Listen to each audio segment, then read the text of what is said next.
Good morning +1 class. Human respiratory system के बारे में हम डिस्कस कर रहे थे। लास्ट वीडियो में हमने पढ़ा कि जो ह्यूमन रेस्पिरेटरी सिस्टम है उसके दो इम्पोर्टेंट पार्ट्स हैं। एक तो है उसका कंडक्टिंग पार्ट और एक है उसका एक्सचेंज पार्ट। इन दोनों पार्ट्स के बारे में हम कंप्लीटली डिस्कस कर चुके हैं। आज हम नेक्स्ट पढ़ेंगे about mechanism of breathing. Breathing की जो प्रोसेस है उसका क्या मैकेनिज्म है। As you know, breathing involves two important processes, inspiration and expiration. Inspiration का मतलब क्या होता है? ऑक्सीजन रिच एयर है जो वो बॉडी के इनसाइड एंटर करेगी, और एक्सपिरेशन में क्या होगा? CO2 रिच एयर है जो वो बॉडी से बाहर रिलीज आउट की जाती है। ठीक है, अब जो ये एयर की मूवमेंट है, इस एयर की मूवमेंट के लिए हमें एक प्रेशर ग्रेडियंट सेटअप करना पड़ता है बिटवीन लंग्स एंड एटमोस्फियर। ठीक है, as you know lungs are primary organs of respiration, so lungs का बहुत इंपॉर्टेंट रोल है। अब प्रेशर ग्रेडियंट क्या होता है? प्रेशर टर्म हम क्यों यूज कर रहे हैं? बिकॉज हम एयर की बात कर रहे हैं, तो एयर क्या करती है? प्रेशर को जनरेट करती है। ग्रेडियंट का मतलब होता है डिफरेंस। प्रेशर ग्रेडियंट मतलब प्रेशर का डिफरेंस। अब ये जो एयर की मूवमेंट होगी, चाहे वो बॉडी के इनसाइड आ रही है या बॉडी से बाहर रिलीज आउट की जा रही है, वो सारा किसके ऊपर डिपेंड करेगा? प्रेशर डिफरेंस के ऊपर। ठीक है, कि लंग्स और एटमॉस्फेयर के बीच में जो एयर है उसका प्रेशर डिफरेंस क्या है। एज यू नो ब्रीथिंग है जो, उसमें डिफ्यूजन की प्रोसेस इन्वॉल्व है। डिफ्यूजन हम पहले भी डिस्कस कर चुके हैं। मूवमेंट है सब्सटेंसेस की, कुछ गैसेस हैं उनकी हाइयर अमाउंट से लोअर अमाउंट तक, means higher concentration to lower concentration. अब हम गैसेस की बात कर रहे हैं तो हम बोल सकते हैं movement of air from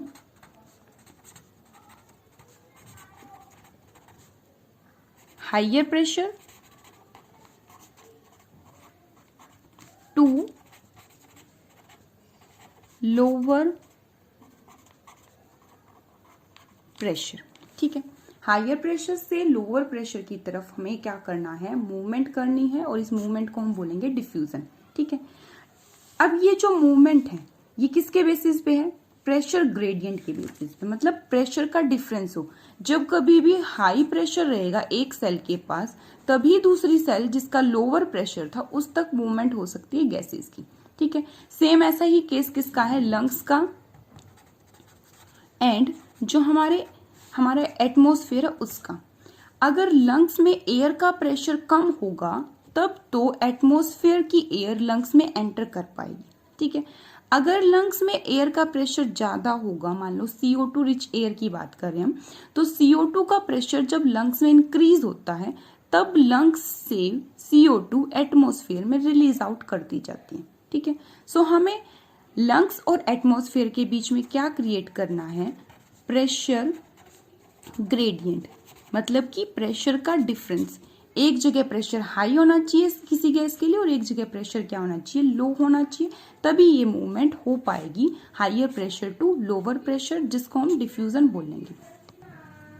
inspiration है जो, उसको टेक्स प्लेस करने के लिए क्या रिक्वायर्ड है? कि जो प्रेशर है विद इन द लंग्स के इनसाइड जो प्रेशर है उसको हम बोलेंगे intrapulmonary pressure. As you know pulmonary term is related with lungs.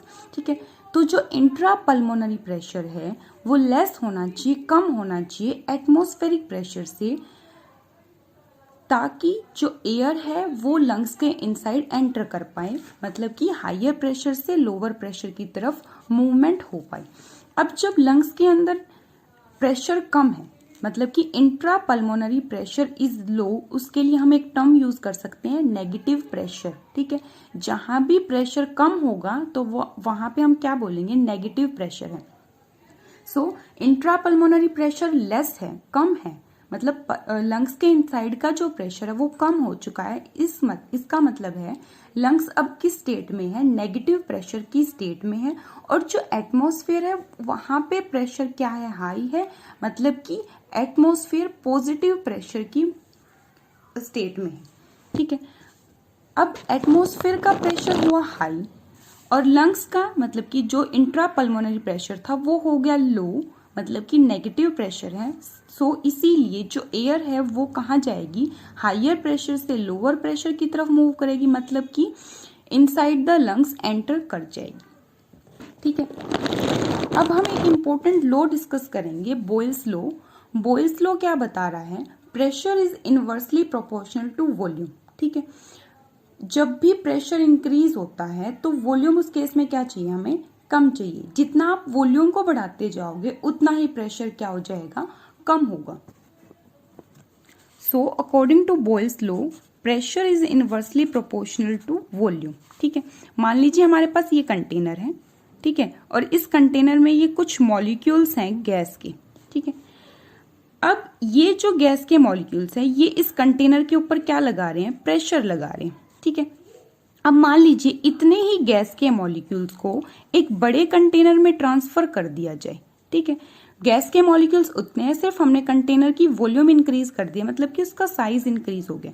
अब ये जो प्रेशर लगेगा इस कंटेनर की वॉल्स पे इस गैस के मॉलिक्यूल्स की हेल्प से, वो क्या होगा, लो होगा। तो प्रेशर लो क्यों हुआ, क्योंकि हमने कंटेनर की वॉल्यूम को इंक्रीज कर दिया। जितनी वॉल्यूम कम होगी उतना ही ये गैस के मॉलिक्यूल इस कंटेनर के ऊपर ज्यादा प्रेशर लगा पाएंगे। ठीक है, सो आप इसको ध्यान रखेंगे, pressure is inversely proportional to volume. जैसे जैसे वॉल्यूम इंक्रीज करती जाती है प्रेशर क्या हो जाएगा, लो हो जाएगा। सो हमें लंग्स का प्रेशर क्या करना है, डिक्रीज करना है। तो लंग्स का प्रेशर डिक्रीज करने के लिए हमें क्या करना पड़ेगा, जो लंग्स की वॉल्यूम है उसको इंक्रीज करना पड़ेगा। तो क्यों, अगर वॉल्यूम इंक्रीज होगी तभी तो प्रेशर क्या होगा, डिक्रीज हो पाएगा, क्योंकि जो प्रेशर है वो इनवर्सली प्रोपोर्शनल है वॉल्यूम के। वॉल्यूम इंक्रीज होगी तो प्रेशर डिक्रीज होगा।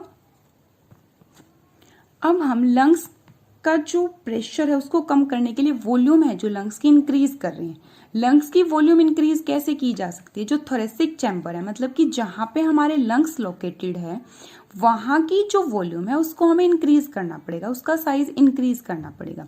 जब भी थोरेसिक चैम्बर में कुछ भी मूवमेंट हुई है, वहां का प्रेशर कम हुआ है या ज्यादा हुआ है, उसका सारा इफेक्ट किसके ऊपर पड़ता है, लंग्स के ऊपर पड़ा है।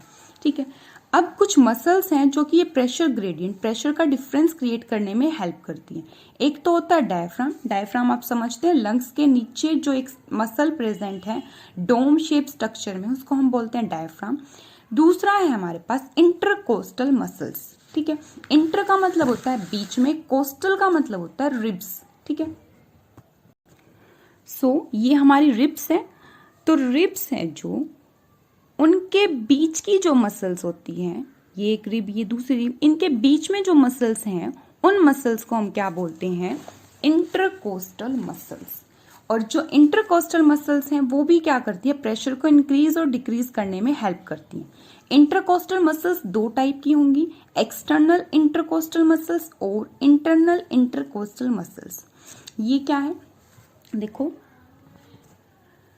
एक्सटर्नल का मतलब होता है बाहर। जो भी मसल्स रिब्स के आउटर साइड पे लगी हुई है उन मसल्स को हम बोलते हैं एक्सटर्नल। इंटरनल का मतलब क्या है, जो मसल्स रिब्स के इनर साइड पे प्रेजेंट है उसको बोला जाएगा इंटरनल इंटरकोस्टल मसल्स। ये मान लीजिए रिब्स है हमारी। ठीक है, ये रिब्स के इस साइड पे जो मसल्स आएंगी, मतलब कि ये बाहर वाली साइड पे जो मसल्स आएंगी उनको बोलेंगे हम एक्सटर्नल इंटरकोस्टल मसल्स। और ये रिब्स के इनर साइड पे जो मसल्स आएंगी उनको क्या बोला जाएगा, इंटरनल इंटरकोस्टल मसल्स। ठीक है, ये रिब्स थी, रिब्स के बीच में जो मसल्स आती है, ये मसल आ गई मान लीजिए, ये क्या है हमारी इंटरकोस्टल मसल्स। अब इंटरकोस्टल मसल्स दो टाइप की हैं, जो बाहर वाली साइड मसल्स जुड़ेंगी, बहुत सारी मसल्स होंगी, एक मसल नहीं है सिर्फ। बाहर वाली साइड जो मसल्स है वो एक्सटर्नल इंटरकोस्टल मसल, और जो अंदर वाली साइड है उनको क्या बोलते हैं हम, इंटरनल इंटरकोस्टल मसल्स। सो डायफ्राम की मूवमेंट और इंटरकोस्टल मसल्स की, मतलब कि रिब्स के बीच की जो मसल्स हैं उनकी जो मूवमेंट है उसकी वजह से क्या होता है, लंग्स में जो वॉल्यूम है, लंग्स की जो वॉल्यूम है वो इंक्रीज और डिक्रीज हो सकती है। लंग्स की वॉल्यूम इंक्रीज और डिक्रीज होगी, उसी के बेसिस पे ही लंग्स में जो एयर का प्रेशर है वो इंक्रीज और डिक्रीज हो पाएगा। ठीक है, सो आज के लेक्चर में हम बस इतना ही डिस्कस करेंगे। कल के जो लेक्चर है उसमें हम इंस्पिरेशन को डिस्कस करेंगे। उसके लिए आपको ये सारा जो पोर्शन है कि डायफ्राम का क्या वर्क है, इंटरकोस्टल मसल्स क्या वर्क करे, वो सब आपको बहुत अच्छे से याद होना चाहिए। इसी के बेसिस पे आप नेक्स्ट लेक्चर को समझ पाएंगे। ओके।